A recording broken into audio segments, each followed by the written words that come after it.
जय श्री कृष्णा। राधे राधे। आइए सुनते हैं चैत्र पूर्णिमा की यह कथा। इसको सुनने मात्र से बजरंगबली का मिलता है भरपूर आशीर्वाद। आइए सुनते हैं चैत्र पूर्णिमा की कथा। चैत्र माह के शुक्ल पक्ष की पूर्णिमा पर आने वाली चैत्र पूर्णिमा का सनातन धर्म में विशेष महत्व होता है। इसी दिन हनुमान जयंती का पर्व भी मनाया जाता है।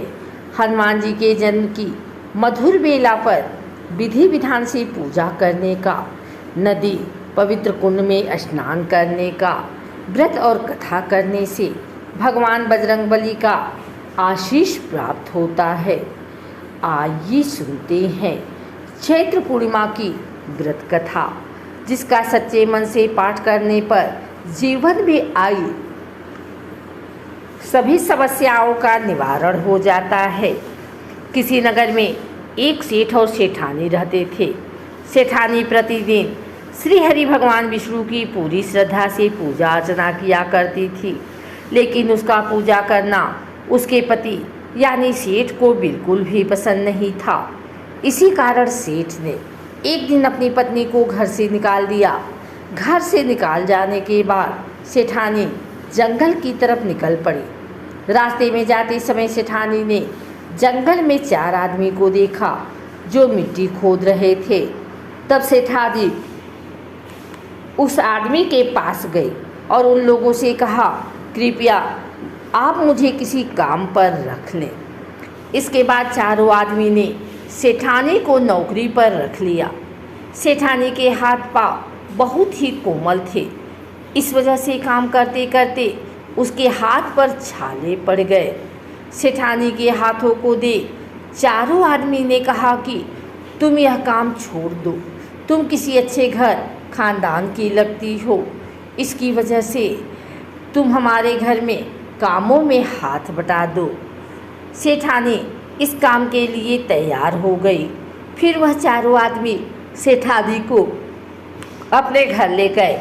वहाँ चारों आदमी हर दिन 4 मुट्ठी चावल लाते थे और आपस में बांटकर उसे खा लेते थे। यह देखकर सेठानी को बहुत बुरा लगा।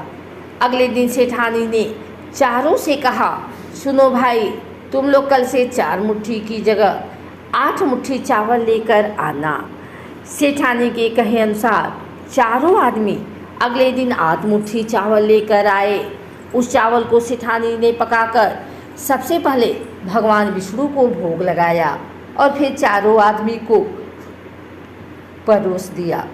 जब चारों आदमी ने उस भोग लगाए भोजन को खाया तो उन लोगों को बहुत स्वादिष्ट लगा। उन्होंने सेठानी से कहा, बहन, आज जो तुमने खाना बनाया वह बेहद स्वादिष्ट है। इस पर सेठानी ने कहा, यह भोजन भगवान विष्णु का जूठन है, इसी वजह से आप लोगों को यह बहुत स्वादिष्ट लग रहा है। उधर सेठानी के जाने के बाद से सेठ भूखा रहने लगा। आस पड़ोस के लोग उसे देखकर ताने भी मारते थे कि यह आदमी सिर्फ अपनी पत्नी की वजह से ही भोजन किया करता था। ऐसा बार बार सुनने के बाद सेठ एक दिन अपनी पत्नी की तलाश में जंगल की तरफ निकल पड़ा। रास्ते में सेठ को मिट्टी खोदते हुए वही 4 आदमी दिखाई दिए। उसे देख सेठ ने कहा, सुनो भाई, क्या तुम मुझे काम पर रख सकते हो? तब चारों आदमी ने उसे काम पर रख लिया, किंतु मिट्टी खोदने से सेठ के हाथों में भी छाले पड़ने लगे, यहाँ तक कि उनके बाल भी उड़ गए। यह देखकर चारों आदमी को सेठ पर दया आई और उसने कहा, सुनो भाई, तुम इस काम को छोड़ दो। तुम किसी अच्छे घर के लगते हो, तुम हमारे घर चलो, वहाँ कुछ काम में हाथ बटा लेना। सेठ ने उन चारों की बात मान ली और वह उनके साथ उनके घर चले गए। घर पहुँचने के बाद सेठ ने जैसे ही सेठानी को देखा वह पहचान गए, लेकिन सेठानी घूंघट में थी और सेठ के चेहरे नहीं देख पाई। इस वजह से वह अपने पति को नहीं पहचान पाई। हर दिन की भांति इस दिन भी सेठानी ने भोजन बनाकर विष्णु भगवान को भोग लगाया और सभी को खाना परोसने लगी। जैसे ही सेठानी सेठ को भोजन देने लगी, तब स्वयं भगवान विष्णु ने सेठानी का हाथ पकड़ लिया और कहा, ये तुम क्या कर रही हो? यह सुनकर सेठानी ने कहा, मैं कुछ नहीं कर रही हूँ, मैं तो बस भोजन दे रही हूँ। भगवान विष्णु ने मेरा हाथ पकड़ लिया है। तब सेठानी से चारों आदमी ने कहा, हमें भी भगवान विष्णु के दर्शन कराओ। इसके बाद सेठानी हाथ जोड़कर भगवान विष्णु से अनुरोध करने लगी, हे प्रभु, आप मेरी तरह इन्हें भी दर्शन दें। तब भगवान विष्णु वहाँ प्रकट हो गए। यह दृश्य देखते ही सेठ ने सेठानी से क्षमा मांगी और उसे अपने घर साथ चलने को कहा। फिर चारों भाइयों ने बहुत सारा धन देकर अपनी बहन को विदा किया। इस घटना के बाद से सेठ भी भगवान विष्णु के भक्त बन गए और उनकी श्रद्धापूर्वक पूजा करने लगे। ऐसा करने से सेठ सेठानी के घर फिर से धन की बरसात होने लगी।